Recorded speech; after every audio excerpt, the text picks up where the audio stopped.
Supreme Magus, Web Novel, Chapter 173, Scheming. White Griffin Academy, Headmaster Linho's office.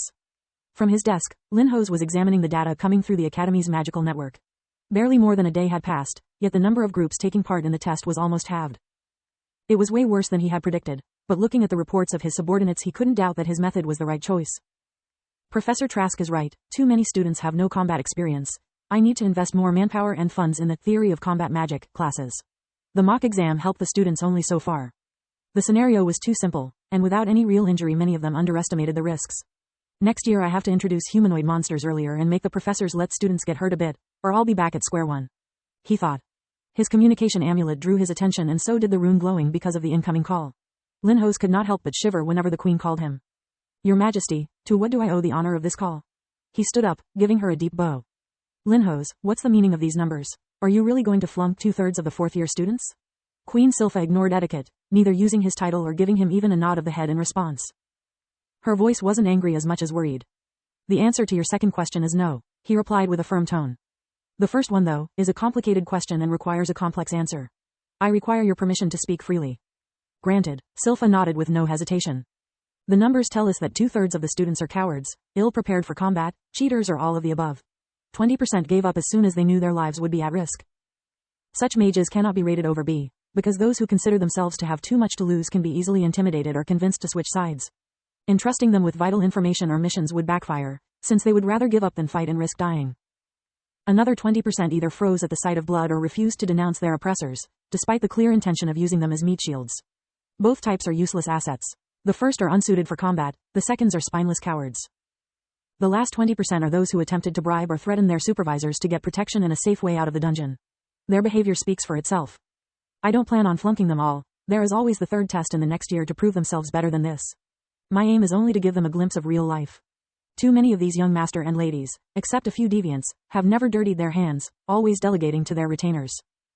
The problem with the previous teaching methods is that they emphasized theory and memorization over practicality.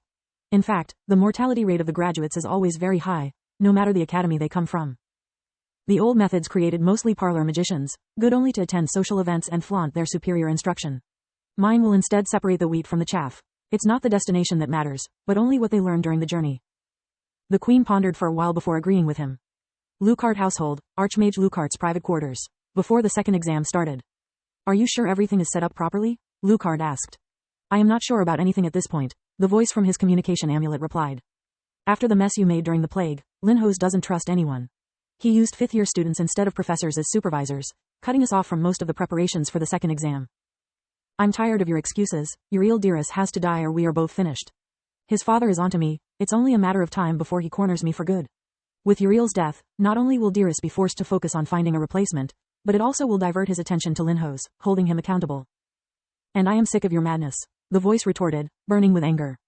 I have no way to know what path Uriel's group will take, nor the ability to prevent his supervisor from using the bracelet Linho's provided to return to the main hall in case of danger or heavy injuries. You have to pray to your ancestors that he meets creatures strong enough to slaughter his group before his supervisor can intervene. The communication was cut off, leaving Lucart banging his head against his desk in desperation. Once again, he had to stake everything on dumb luck, hoping for the fifth-year kid to be as unlucky as incompetent. Lith's mind accessed Solispedia, instantly recognizing their new opponent from one of the Academy's bestiaries. It was a croxie, a rare form that crocodiles and alligators could achieve after evolving into magical beasts.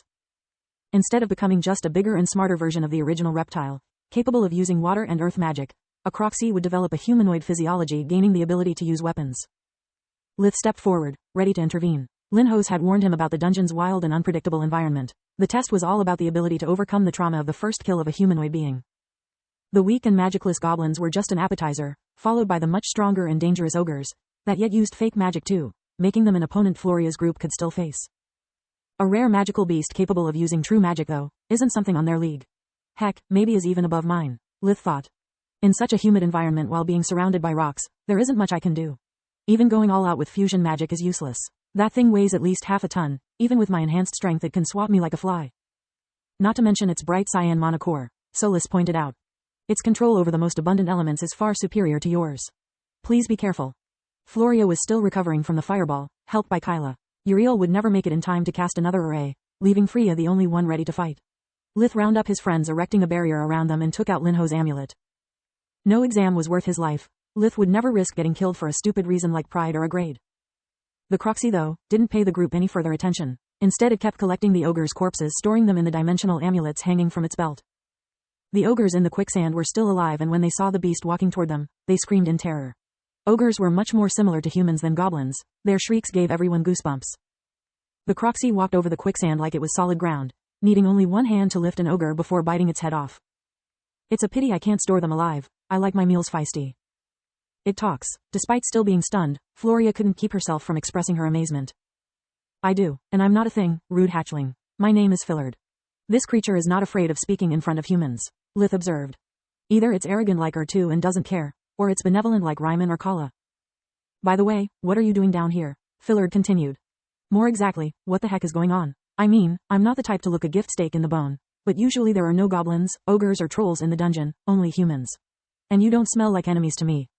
Smell? Uriel asked, incapable of relaxing. Yes, the Lord of the Man-Made Mountain and the Lord of the Forest have a deal. When the Lord of the Mountain catches an intruder, after he is done with them, he gives his enemies two choices. A swift death or the dungeon, where they become our prey. You have no idea how many pick the dungeon, hoping to find a way out. And usually they do. It only takes up to 5 or 6 hours to get out of my *s. Fillard emitted a gurgling laughter, drooling all over the ground. But he usually marks them with a distinct smell to make it easy for us to distinguish them from his servants. Are you his servants?